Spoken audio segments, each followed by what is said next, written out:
Bienvenue dans ce nouveau numéro d'Envie de Lecture. Nathalie Wolf, bonjour. Patrice Carmouze, bonjour. Je vois pourquoi vous avez le sourire, parce qu'on va parler d'un livre qui vous a donné la pêche, comme disait Alain Juppé. La pêche, la super pêche.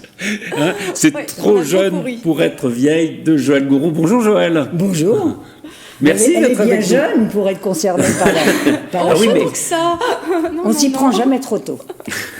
Il faut se préparer un petit peu. Pour préparer cet âge-là. Alors, peut-être on peut dire en deux mots qui est Joëlle Gouron, pour ceux qui ne la connaîtraient pas encore. On va quand même vous présenter, allez, quand même.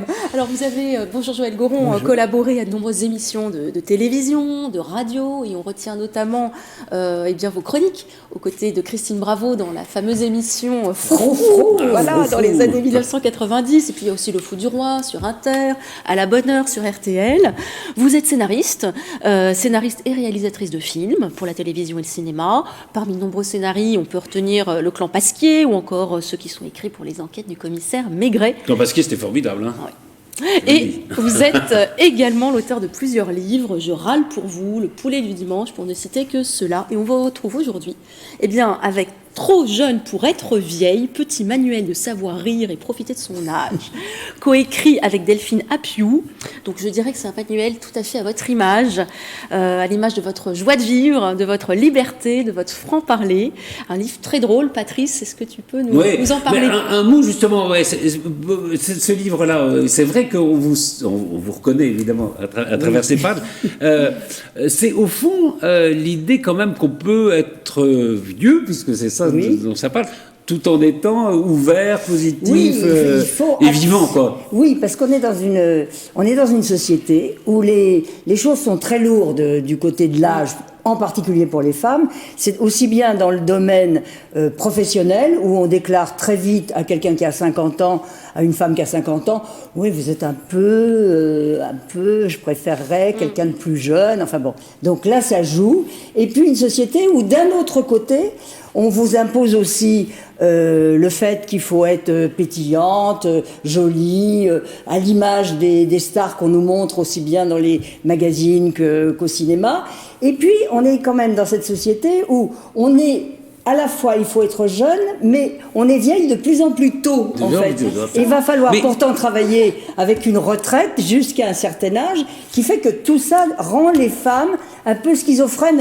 Elles savent plus. Et justement, comment vous expliquez cette schizophrénie? Parce que c'est vrai que on vit plus vieux, on peut travailler plus longtemps, et en même temps, il y a de moi ce qu'ils vous disent, à partir de 50 ans, une femme, on ne peut plus la regarder. Donc il y a une différence entre la réalité sociale et la réalité de ce que vivent les femmes. Comment vous l'expliquez ça? Comment l'expliquer? Parce que la société tout a vraiment bougé. D'abord, prenons, même sur le plan, on peut dire un peu sociologique, c'est-à-dire qu'est-ce qui se passe quand la femme arrive vers les 50 ans?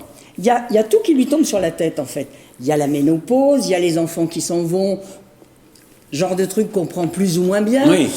On devient le pivot de la famille. Sociologiquement, c'est la première fois dans notre histoire. C'est-à-dire qu'on est à un âge, vers les 50, 60 ans, où à la fois on a des grands-enfants qui se retrouvent éventuellement dans des situations pécuniaires difficiles, à cause des problèmes de chômage et tout ça. On a des parents qui ne sont à la fois pas si âgés que ça, mais qui peuvent être malades. C'est-à-dire qu'on est responsable de tout un état des deux côtés. Et tout ça fait que c'est très pesant. Et d'un autre côté, c'est ça qui est curieux, c'est que jamais la femme n'a bénéficié d'autant de choses. C'est-à-dire, moi j'appelle ça, on est réparable par tous les bouts. C'est vrai. On est réparable, on peut avoir des lentilles, on entend moins bien, on a des appareils, on se fait équiper, les dents, c'est super. Je ne parle pas de chirurgie esthétique. Vous en parlez un peu dans le livre. Parce que je pense que c'est le problème de chacun. Et moi, je préfère qu'on dise c'est une belle vieille que les femmes qui mentent, qui veulent faire passer pour 35 ans. Je ne veux pas passer pour 35 ans. Vous parlez du mari qui dit je t'aime comme tu es. Ça, vous y croyez ça? Non. ça, franchement, quand le mari vous dit oh là là, est-ce que je peux sortir comme ça? Il vous dit je t'aime comme tuer chez lui. N'y croyez pas, parce que c'est pas vrai. C'est pas vrai. Mais n'empêche que lui, il vous voit pas vieillir. C'est vrai, mais on se voit pas nous-mêmes Et vieillir. on se voit pas, oui. Enfin, il y a des coups où on se regarde un petit coup dans une glace, ouh, ça pendait pas de ce côté-là avant. Voilà. Mais alors, on a l'impression, à vous lire quand même, qu'émergent donc ces nouvelles vieilles, comme vous les appelez, c'est plus la mémé bien rangée dans le temps. Oui. Alors, c'est qui cette nouvelle vieille? Comment elle aborde le Justement, travail, elle le sait sexe, plus les à enfants? quoi elle sait pas vraiment, cette femme, 50, 60, 65 ans et tout, elle sait pas, elle a pas de référence.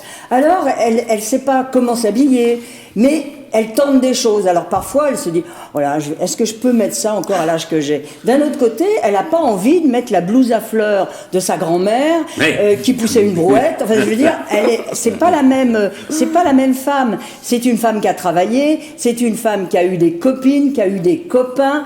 Tout ça a fait que, mais d'un autre côté, elle n'ose pas, elle sait pas, et la société qu'elle a par-dessus, donc la solution ne viendra pas de l'État.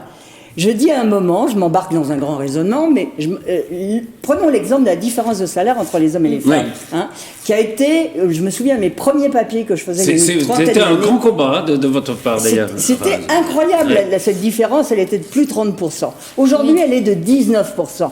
A fallu 30 ans pour cette petite différence. Donc, c'est pas l'État qui va changer les choses. C'est nous individuellement. Prenons-nous en main et devenons des nouvelles vieilles. C'est-à-dire, servons-nous de tout ce qui existe à notre portée et poussons-nous aux fesses. Parce qu'il ne faut pas cacher les choses. On n'est pas heureux d'être vieux. Non. Arrêtons ce discours à la con qui veut faire croire que c'est formidable. Tout est formidable, et tout. Non. Tout n'est pas formidable. Il faut arriver à un moment à faire une juste situation entre les choses qu'on va abandonner petit à petit et les autres où il faut se pousser aux fesses. Parce que il y a des choses où on se dit ça m'intéresse plus, ça. Je laisse tomber ça, j'ai pas envie. Ça vous le dites très bien, ça. Ouais. Et ça, il faut se pousser. Il faut se forcer, non, quoi. Je ne lâcherai pas. Voilà. Il y a des choses où il faut pas lâcher. Et puis il y a des choses où il faut lâcher parce que d'abord toutes les choses qui vous ont emmerdé tout au long de votre vie, lâchez-les. Par exemple, de dire le nombre de fois où vous n'avez pas dit ce que vous pensez. Alors justement, ça je voulais vous poser une question là-dessus parce que vous avez fait beaucoup d'émissions avec des auteurs, avec des acteurs, des actrices, parfois qui vous gonflez, quoi. Et il y a un moment, vous le disiez pas, et puis il y a un moment où vous êtes lâché. Il y a de la liberté quand même, ça. Oui, ça vient aussi avec l'âge quand même. C'est très important. C'est très important à un moment de se dire, mais je pense quoi pour de vrai? Il y a quelqu'un qui est en train de vous raconter un truc. D'habitude, vous êtes poli, vous souriez comme ça et tout. Et puis il y a un moment, et puis il y a les rapports professionnels qui font que faut aménager les choses. Mais le moment où vous ne travaillez plus, où vous avez décidé, vous êtes au moment de la retraite et tout, vous allez pouvoir être vous-même. Et c'est une chose, mais qui est éclatante. Au restaurant, par exemple, le type qui s'approche et qui vous demande, le serveur qui vous dit « Alors c'était bon, madame, vous êtes content ?» Eh ben non, je suis pas contente. C'est trop cher, c'est pas bon, ça ressemble à rien. On peut le dire gentiment. Moi, je sais pas dire les choses très, très gentiment. Non, quand vous y allez, vous. Oui, quand j'y vais, parce qu'il faut pas me gonfler. Mais j'ai passé des années de ma vie, c'est vrai, aussi bien professionnellement que dans la vie, à rien dire, et puis me dire que ça vaut pas le coup aussi. Il y a les coups, on se dit ça vaut pas le coup. Bon, mais là on s'en fout, quoi. Et voilà, là on dit, et c'est un bonheur, mais on se reconnaît, on se dit, mais en fait j'étais comme ça, mais pourquoi j'ai passé ma vie à fermer ma gueule? Voilà. Bon, vous avez quand même un franc-parler. Hein. Oui, ça c'est vrai. Est-ce qu'on peut dire au fond que votre manuel de savoir vieillir, c'est quand même une ode à la vie, justement, c'est ce qu'on était en train de dire, vous l'avez dit, et puis apprendre de la distance avec soi-même. Quand on vous lit, on a l'impression qu'au fond, apprendre à vieillir, c'est aussi apprendre à ne pas se prendre au sérieux, à mettre l'humour au centre des choses, au centre de la vie. Vous avez dit dans votre livre, je peux le dire, que vous avez 77 ans. Alors comment vous, personnellement, vous faites pour rester toujours aussi vive? Non, je pense qu'il y a beaucoup de choses qu'on revoit. C'est comme si on était une caméra. Pendant des années, on a vu les choses d'une certaine façon. Et petit à petit, on se dit, avec sa propre vue, et avec surtout une chose, c'est-à-dire ce livre qui est, je crois, c'est pas à moi de le dire, mais je crois qu'il est assez drôle. Il est très drôle.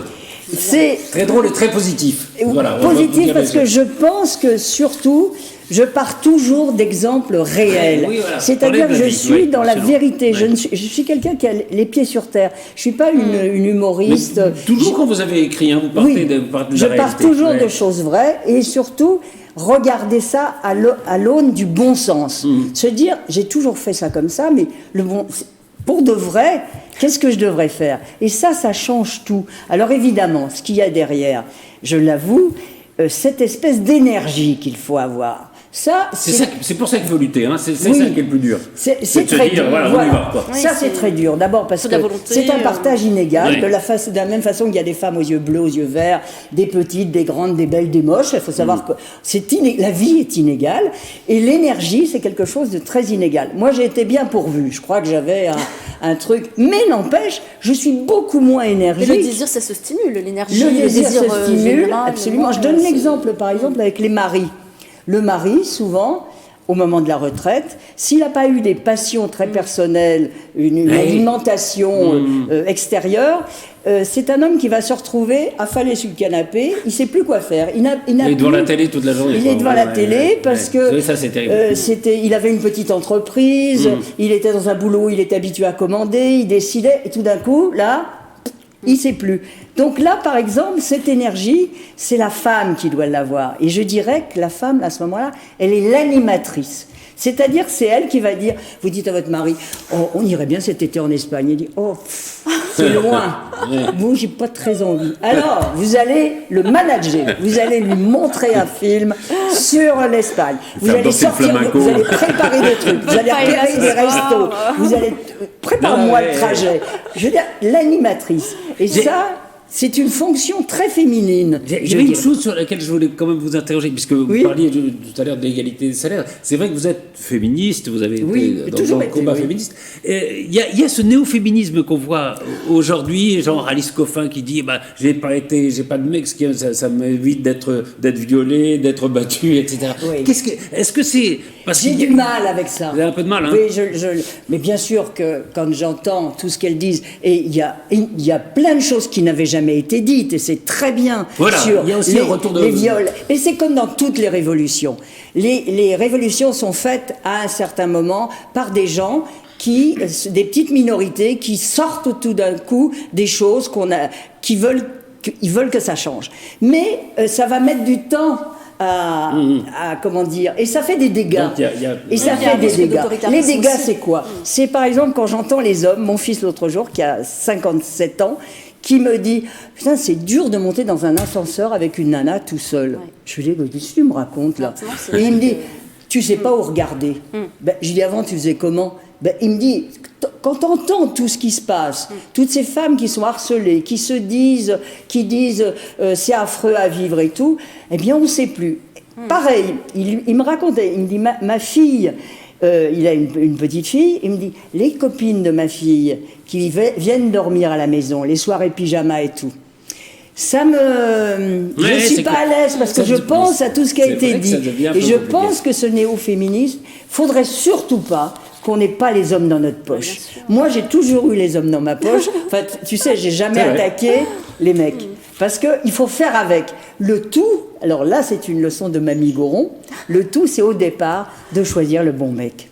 Voilà. Les leçons de Mamie Goron, c'est trop jeune pour être vieille, c'est chez qui a été écrit avec ma copine. Avec votre copine Delphine Apiou. Voilà, et qui est beaucoup plus jeune que moi. Et alors, on n'a pas le temps, parce qu'il y a des quiz formidables, parce que vous êtes marrés pendant une semaine avec votre fils, qui a 10 ans, participé au quiz. Plein de choses aussi, plein de mots. Voilà, ça s'appelle Trop jeune pour être vieille. Merci beaucoup, Joël Goron.